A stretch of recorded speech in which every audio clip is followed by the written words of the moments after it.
Hello po, Doc. Good evening po. Hey! Hello, sir. Good evening. Searching, no? Yes po. Sir Hatching po. Good evening, Sir Hatching. So, ano pong pinapakonsulta natin tonight? Ayun nga po. Para po kasi ako, parang bahing po ako ng bahing. Tapos sa call center po, sabi ng mga ko, parang kailangan ko na ba? Ewan ko kung ano po sakit ko. Pero tulo ng tulo kasi sipon ko eh. Tapos bahing ako ng bahing. Tapos, yun nga, parang 1 week na, ganito. Parang bahing, yun la. Okay. So, sabi mo na nagsimula to since last week, no? Opo, So, opo. halos 7 days na. Yes po. Tapos, may bago ba sa environment mo na or may naka-trigger back yung bahing ng bahing ka? Yun lang po. Lumipat lang po kami ng bagong office po sa call center po namin. And then, meron ka bang ininom ng mga gamot? Wala naman po. Wala pa. Okay. Sige. Tapos, napansin mo ba kung lumalala yung mga sintomas mo or parang same lang since from the first day? Para po siyang parang minsan barado po siya kasi grabe po talaga sipon. Minsan parang tutulo lang po siya na sipon na kailangan singot po ako na singot. Parang ganun po. Pero hindi naman po siya yung parang nakakaano. Pero yun nga po, kunwari may kausap ako. Bahing ako ng bahing, singot ako ng singot kahit may kausap ako. Ganun po. Okay. Sabi mo na nababahala ka, no? Na paano siya na-affect yung pamumuhay mo or paano na-affect yung mga daily activities mo? Actually, Doc, napansin ko madalas siya kapag kagabi. O sa pagkagising ko, talagang parang na barado na ko, na parang para bang naiwan siya doon na kailangan ko sisinga-singa ako lagi. Tapos kapag sa may ko sa trabaho ko nga po, sabi ko nga po kapag may kausap ako sa call center namin, bahing parang akong bahing, hindi siya umaano eh. Okay. Sige. May iba ka pa bang mga sakit? Wala naman po. Wala naman. So, wala kang high blood, wala kang diabetes, walang hika. Wala pa po. Okay, sige.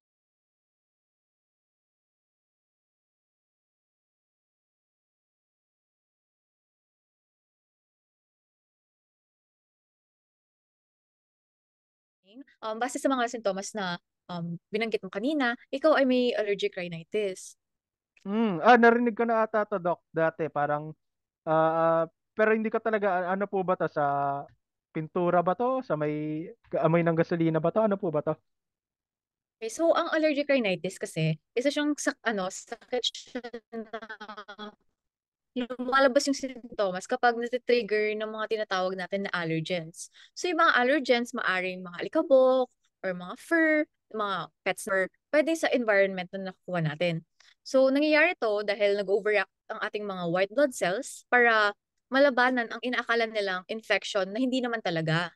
So madalas ding lumalabas yung sintomas kapag sa umaga, like yung nabanggit mo kanina, parang mas malala siya in the morning, Opo. malamig yung temperature. So, yung mga karaniwang symptoms ng allergic rhinitis ay yung bahing ng bahing, as minention mo kanina, tapos yung matubig yung sipon, o kaya minsan congested, tsaka yung pangat talaga ng ilong. So hindi po siya yung parang dahil sa pintura lang o dahil sa ano lang. Hindi po siya ganun. Hindi naman po siya ganun kasi maaring minsan nagkakasipon din tayo kapag, for example, yung sa pintura na sinasabi mo dahil bagong lipat ka sa office, di ba? Hmm. So, maaring irritants lang siya. So, it doesn't mean na allergic rhinitis na siya agad. Okay. So iba pa pala yun. Ganun po pala yun. So Doc, ano po dapat gawin ko po ba ngayon? Okay, so since na-diagnose na kita with allergic rhinitis, kailangan natin i-classify muna yan bago kita bigyan ng treatment. So may dalawang klase kasi ng allergic rhinitis. Ito yung intermittent, kung saan hindi lalampas ng more than 4 days or more than 4 weeks yung symptoms mo. And yung persistent naman, yung kung saan yung mga symptoms mo will last for more than 4 days or more than 4 weeks. Mm. Tapos, aside pa dun sa dalawang klase na yon, um, nakadepende pa rin yung classification kung gaano kalala yung symptoms. So, may tinatawag tayong mild, kung normal pa rin yung pamumuhay natin, yung hindi siya nakakaistorbo sa tulog or hindi nakakaabala sa mga pang-araw-araw natin na gawain. Mm. Hindi nakakaabala ng sobra yung mga symptoms natin. Or moderate or severe naman kung nakakaistorbo na to sa mga pang-araw-araw nating gawain. Kung nagigising ka na sa pagtulog, sa Oh, yun parang nga po. sa sipon mo, or sa kakabahin mo, tsaka parang masyado na siyang sagabal for you. So based sa classification, masasabi ko na yung sa'yo is moderate or severe intermittent. Since sabi mo nga, parang habang nasa call center ka, habang nag-work ka, parang nababahin ka kapag kinakausap mo yung mga clients mo. And also, ang nasabi mo din na parang hindi naman siya ganun kadalas. So, ang classification ko sa allergic rhinitis mo is intermittent, moderate, severe. Mm, Yeah. okay. So, yun nga po, it's more of parang ano siya, kapag pagka ano siya, may mga araw na nandun, may mga araw na wala po talaga. So, yun po yun, yung intermittent po, ganun. Yun yung Okay po. pagka-explain mo din sa akin kanina, di ba? Para sa mo 1 week na siya, pero hindi Mm. naman siya tuloy-tuloy. Hindi po siya tuloy-tuloy. Parang meron minsan, meron wala po. Mm-mm. So, ang alam ko po yung nanay ko din po, may ganito po. Ano po ba, namana ko po ba to sa kanya? Ah, oo, pwedeng namamana kasi to. So parang pag may history din ang family mo ng allergic rhinitis or allergies, so mas more likely na mapasa sa'yo din. Pero hindi naman siya, kunwari, nakakahawa. So syempre, yung mga kapitbahay ko sa call center, yung mga kakayubical ko, baka sabihin, mahawa sila. Ay, Naka... hindi naman to nakakahawa. Hindi naman siya parang COVID na nakakahawa. So, paano po ba paggamot po dito? Ano po ba dapat gawin? Okay, so based sa classification mo, so ipapakita ko lang sa'yo. Okay, so nakikita niyo po ba yung yung picture sa Yes screen? po. Eto po. Nakikita ko po. Okay. So, explain ko lang, no? So, nakita mo dito na may moderate, severe, intermittent, yung sa pangalawang box. Opo, opo. Ano mo, yun yung diagnosis sa'yo. So, pero explain ko lang din kung paano tayo nag-come up dito sa treatment plan natin, no? Na mamaya, ilalagay ko sa prescription, tapos isasend ko na lang sa'yo. Okay po. So, natin, yung mild intermittent. So, kapag classified yung allergic rhinitis mo as mild intermittent, yung mga gamot sa ilalim, yung oral H1 blocker or tinatawag nating antihistamine, and then decongestant, and yung pinaka-important is yung allergen and irritant avoidance. So since hindi na mild intermittent yung sa'yo, and moderate severe intermittent na, kailangan natin magdagdag ng tinatawag natin na intranasal steroids. Uy, So, shit. Okay. So, lalaki po muscles ko, Doc. okay, so iba naman yon. Hindi siya yung parang yung ginagamit ng mga muscle, yung parang mga nagma-muscle build, gano'n. Hindi siya gano'n. So Ah, ito, intranasal siya. Nag-help siya na mabawasan yung pamamaga sa ilong. 'Di ba, napapansin mo na sobrang congested ng ilong mo. So opo. nakakatulong sa pagbawas ng pamamaga sa ilong. So i-explain ko lang din.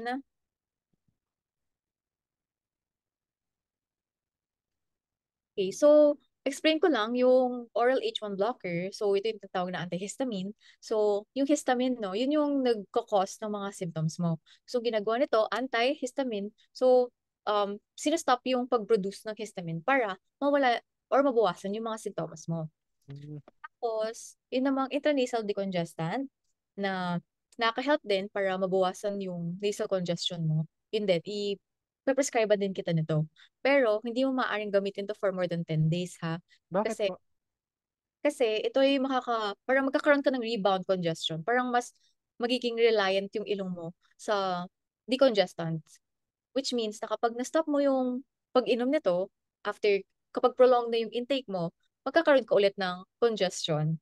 So, ilalagay ko din sa prescription mo kung ilang araw na lang ang kailangan So, gawin so for. parang nasanay siya, ganun. Parang ganun. Tapos, yun nga, yung na-explain ko, yung intranasal steroids, yung spray sa ilong, which would also help you. Tapos, yung nabanggit mo din pala kanina, no, na parang hirap ka makatulog. Opo. Okay. So for that, yung bibigay ko sa yung antihistamine, yung first generation na lang. Kasi yung first generation, it would make you feel sleepy, unlike yung ibang other generations na second generation and yung third generation. So, inumin ko na lang po kailan po. Inumin mo na lang bago ka matulog. Okay po, sige. Tapos, ito din, Sir Hatching, yung pinaka-important is yung allergen and irritant avoidance. So, napaka-importante nito kasi yun naman talaga yung main trigger kung bakit ka nagkakaroon ng mga symptoms. So, as much as possible, if feeling mo parang may nakaka-trigger sa ano mo, sa paghatching mo or sa pagkasipon mo, and napapansin mo na for example, yung kunwari sa pets or sa Mm. alikabok, maaaring pwede kang mag-wear ng mask para alam mo yun, para mabawasan naman yung exposure mo doon sa allergen. Kasi yun talaga yung pinaka-cause ng mga sintomas. Mm, sige po, yun po ano. Pero yung sa may ano po, pwede po ba magpasulat na lang din po ako pang med-cert po? Baka pwede po ako ibalik na lang po ako sa dating office namin. Ibabalik ka na lang doon. Sige. Tapos, bigyan na lang din kita ng parang rest days Yes para po, sa... please. Okay, sige. Sige po, wait lang po ha. Okay. Sorry Tapos, po, sir, Dok ha. okay lang po. Siminga lang ako si Pon. Okay lang. So, sir, may isa rin pala ako isasuggest, no? Yung tinatawag nating saline irrigation. Ano yun? So, itong saline irrigation, hindi siya kasama dun sa illustration na pinakita ko kanina, no? Pero makakatulong to na pandagdag na para mabawasan yung sintomas natin sa ilong, tsaka para maging maginhawa yung paghinga, tapos mabawasan din yung pagkabara ng ilong natin. So, may papakita ko sa yung video kung paano mo siya gagawin. So, wait lang ha, ipa-play ko lang. Nasal allergies, also called allergic rhinitis, are very common. As you breathe, allergens, such as pollen, mold spores, or animal dander, cause your body to release chemicals that create a collection of symptoms, mostly involving the eyes and nose. Many people with allergic rhinitis also have other nasal and sinus symptoms. Drainage from the nose and sinuses can make rhinitis worse, especially at night. In a recent survey, almost 90% of family physicians recommended nasal saline irrigation for sinus and nasal symptoms. A saltwater nasal wash, or saline irrigation, helps to clean mucus from your nose, decrease nasal swelling, and increase airflow. It can also rinse allergens or pollen from your nose and make nasally administered medications more effective. Regular nasal irrigation helps remove bacteria and viruses from the nose, which reduces the potential for infection. It also moistens tiny hair-like structures called cilia. They pass allergens and other invaders like bacteria to the throat, to be swallowed without causing harm. Okay, so napanood niyo naman po, so, sir, no? So, alam niyo na po ba kung paano gawin ito? Yes po, Doc. Okay, very good. So, ganito na lang. Ibibigay ko sa yung prescription mo, i-email ko sa iyo kasama nung med certificate na hiningi mo. Yes po. Pagkatapos ay mag-follow up ka sa akin after 1 week. Sabihan mo ako if nag-improve or baka mas nag-worsen yung symptoms mo. Pero in case na nag-worsen, don't hesitate to contact me sooner, okay? Yes po. Kay Ma'am Cherry pa rin po. Yes, Contact. kay Ma'am Okay, Cherry. sige po. Thank you po, Doc. Thank you. Salamat po ha, Thanks, Doc. Sir Thank you po. Jay. Bye, Doc Ganito po. po.